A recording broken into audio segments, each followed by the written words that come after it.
I didn't think I was going to get this one out, guys. I got to be honest, this was my match. This is probably the toughest wax removal I think I've ever done. It was just really, I didn't think I was going to get this out at all. I was about ready to give up on this particular wax removal. It beat me. My name is Rhys Barber. I'm one of the audiologists here at Audiology Associates. I don't say that in videos very often, but you can see in this particular case, we've got this really tough piece of wax here. I've tried to standardize on the tube. It just didn't touch it whatsoever. So we've got the St. Bart's hook in here. Now this is a long video, guys, so you might want to grab yourself a cup of tea, a cup of coffee, and come back to this one. I'll give you a little bit of background to this patient. This lovely guy came through, and he's actually a patient that we've seen before. He's had a mastoidectomy, which are never easy removals to do, but he normally comes through every 6 months, but just because of personal circumstances, he hasn't been able to get here for about 2 years. So we've got very old, very dry. You can see just how dry this is. Keratin and wax mixed together, which makes a really tough removal to do. So you can see this is just bone dry. Now I'm just clearing up this section here. Now this was relatively easy. Now I thought this was going to be sort of one of the tougher ones, taking a look at this wax removal, but it's the second ear canal you have to have a look at, guys. It just brutal.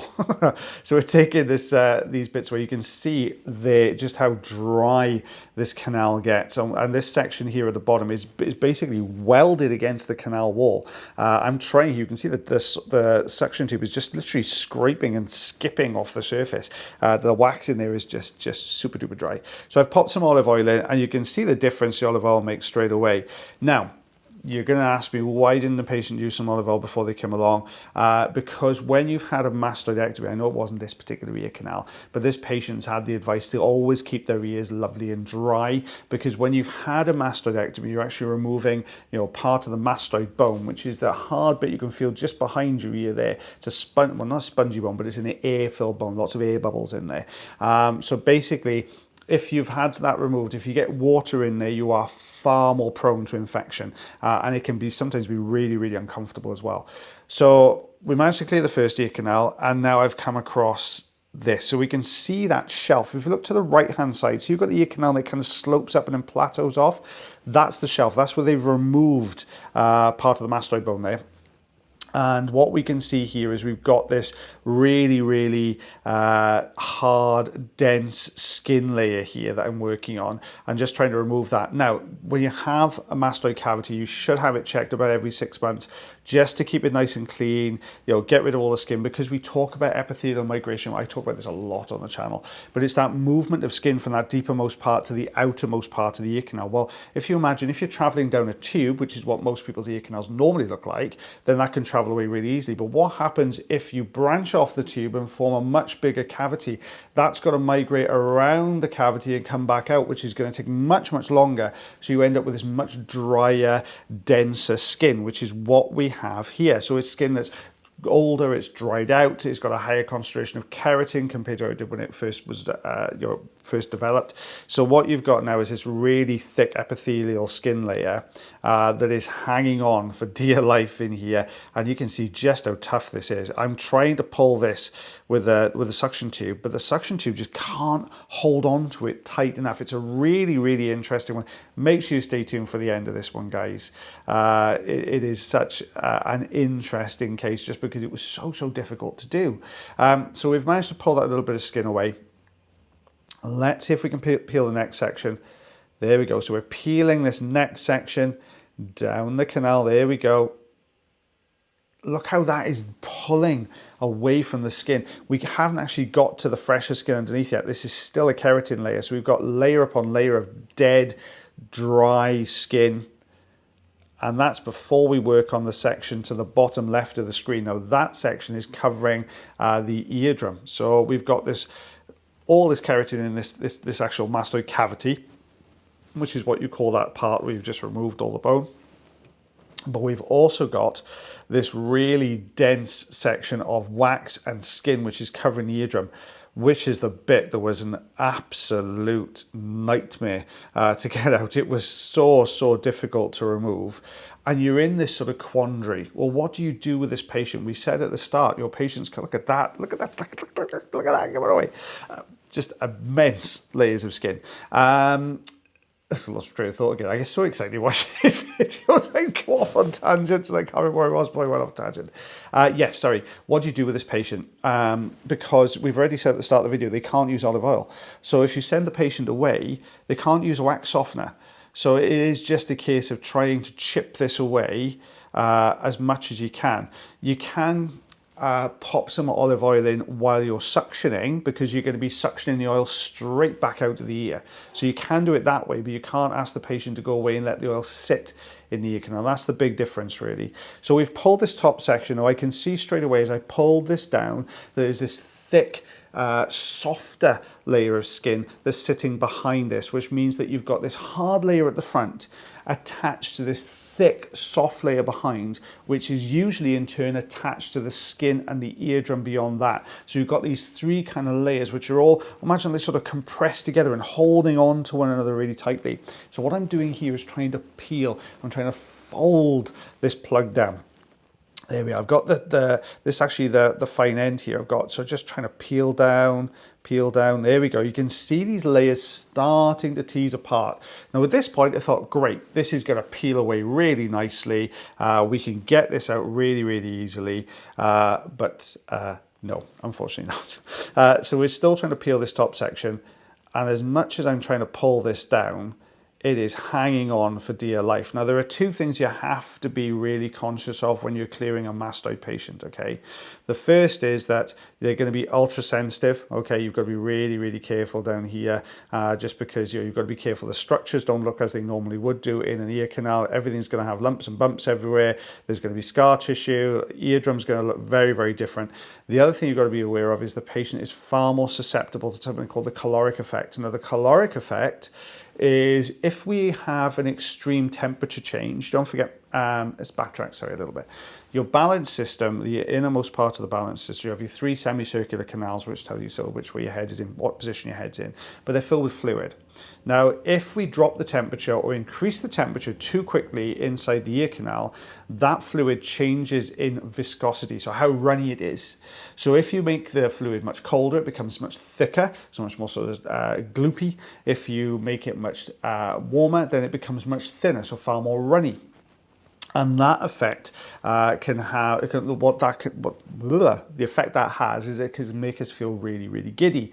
So you're always kind of looking at, well, how long am I in here with suction? You know, do I need to give the patient a little break? You know, you will come out of the ear canal, and I'm always checking in with the patient to make sure they're doing okay. Now, the other thing we can see, look just below the suction tube to the left-hand side, you'll see the skin, it looks slightly different. It looks a bit mottled. Now, that's actually a piece of dead skin. And when we start to pull that forward, you'll actually see that that had a little bit of a blood supply to it. So when we take this out, that dead skin comes away, and there is a tiny little bit of bleeding just underneath. But that's just because this has been hanging on to everything so tightly. But we don't want this to stay inside the ear canal because it's going to cause far more problems. Not so much hearing issues, because the patient actually doesn't have a lot of hearing left in this ear canal, in this ear. But you don't want this skin just hardening up, because it can cause all sorts of different issues as far as the canal is concerned, and you don't really know what's going on behind it as well. So we're pulling this section. It's very dry, it's very crumbly, it's coming away nicely with the crocodile forceps there. But watch as we start to pull this from the side, we can see it's just so hard. It just doesn't want to budge. I've got a bit of movement to this top right section. I can't get any lift from the bottom here. It just doesn't want to budge. So I'm just holding on to sections and making these circular movements just to pull them away. Fingers crossed, hopefully far enough away from that main bulk of plug to be able to grab them with the crocodile forceps. But look at this. Just so difficult to remove.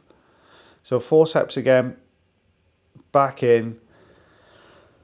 Now, by this point, I am starting to think, I don't think we're going to get this out today. You know, every time I get a grip on it with a forceps, you can see what's happening. It's just kind of breaking down ever so slightly, peeling away, but not pulling the main bulk of plug out with it. It's just crumbling that surface section. And there you go, look, I'm folding forwards again. Now we can see, look at that section to the bottom left, that kind of mottled section. You can see that the wax and skin is starting to harden around that. And as I start to pull that, we do pull it in a second, I've got a little gap at the top. So very, very carefully here, we go in with the St. Bart's just to try and roll. I'm trying to roll this plug. There we go. Now you can see I'm pulling away. I can get behind the top edge. There, look at that. Now we've broken that top section away. Watch what happens here. Look at that section to the left-hand side, just below the St. Bart's hook. Dead skin. Look how all the skin is starting to die as that's gone around it. It's kind of really holding on to it. We've got this kind of sluffy, dead skin there that's come away. It almost looks a bit like a polyp, but it's not quite a polyp. So this is why we have to get this plug out, because you've got all of this going on with it as well. There we go. I was really hoping we were going to pull that, and just with the integrity of the plug, it was going to pull the whole plug forwards. But we've loosened it. We've got some away from the eardrum here, but it's just solid, absolutely solid. So I'm going to go in with a forceps now. Let's lift this section. Not quite. I'll lift again. It's almost there. You can see this little bit of movement. It's coming, but it's just, that's not what we want to see. It just broke away at the end there.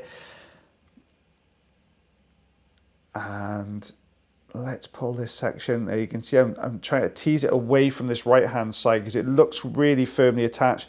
What makes it difficult is we've got almost this sort of, it's almost like a kidney bean, but it kind of narrows at the bottom shape to the canal, and it kind of opens up again just as it gets to the eardrum. So you've got this really solid plug that's sort of what would normally be your kind of recess there. It's all kind of dried in there and then hardened onto the skin.